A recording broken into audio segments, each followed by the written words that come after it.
ভালোবেসে চিত্রনায়ক শাকিব খানের সঙ্গে সংসার পেতেছিলেন চিত্রনায়িকা অপু বিশ্বাস। বিয়ের পর লুকিয়ে টানা ৮ বছর সংসার করেন তারা।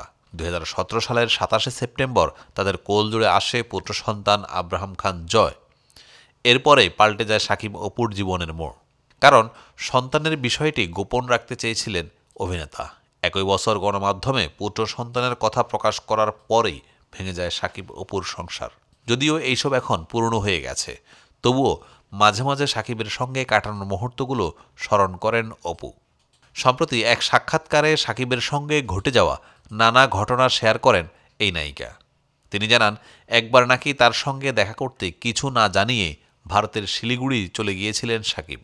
সেই ঘটনা বর্ণনা করে অপু বলেন, একদিন ভোরে শাকিবের সহকর্মী আমাকে ফোন দিয়ে জানান তারা চ্যাংরাবান্ধা বর্ডারে আছে। আমি বললাম মানে?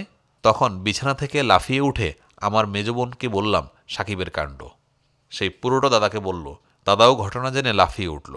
তিনি আরও বলেন, শুটিং ফাঁকি দিয়ে সারারাত বাসে চড়ে সেখানে গিয়েছিল শাকিব। এমন অবস্থায় দাদাকে বললাম, তিনি সঙ্গে সঙ্গে গাড়ি নিয়ে বর্ডার পর্যন্ত চলে গেল, সঙ্গে আমিও ছিলাম।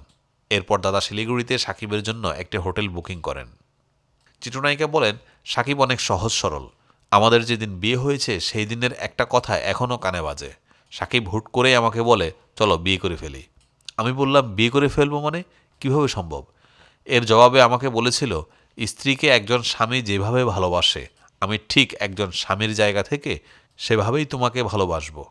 শাকিবের সঙ্গে প্রেম নিয়ে অপুর পরিবারের কী মত ছিল? এই প্রসঙ্গে নায়িকা বলেন, আসলে প্রেমটা খুব একটা করতে পারিনি আমরা। মায়ের এত কমিটমেন্ট, এত প্রেশার ছিল, সেই জায়গা থেকে আমাদের বিয়েটাই খুব দ্রুত হয়ে গেছে। আমার মা প্রথম দিকে বিয়েটা না মানলেও পরে মেনে নেয়। নির্মাতা অনন্য মামুন ৪ বছর আগে নির্মাণ করেছিলেন মেকআপ শিরোনামের একটি সিনেমা। সবিজ অঙ্গনের মানুষদের বাজেভাবে উপস্থাপনের অভিযোগে ২০২১ সালে চলচ্চিত্রটি নিষিদ্ধ ঘোষণা করা হয়।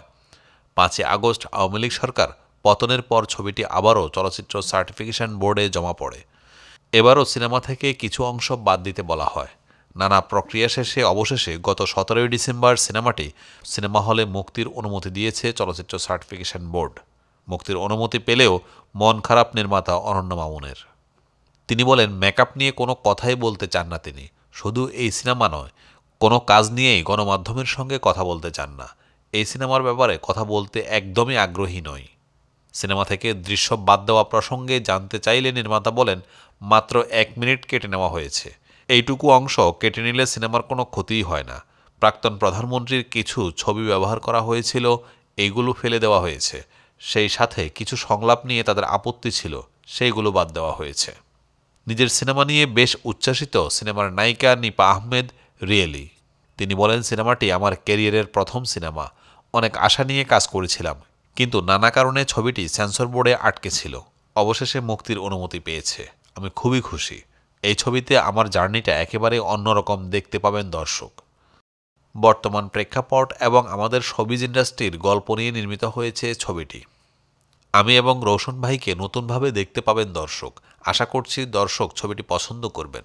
মেকআপ সিনেমাটি নির্মিত হয়েছে একজন সুপারস্টারের জীবনের গল্প নিয়ে। সিনেমাটিতে চলচ্চিত্র তারকার চরিত্রে অভিনয় করেছেন জ্যেষ্ঠ অভিনেতা তারিক আনাম খান। চরিত্রটির নাম শাহবাজ খান।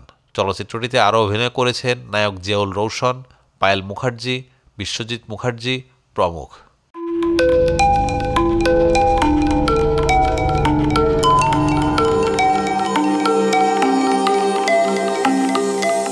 টেক টিভি, দেশ ও দশের কথা বলে।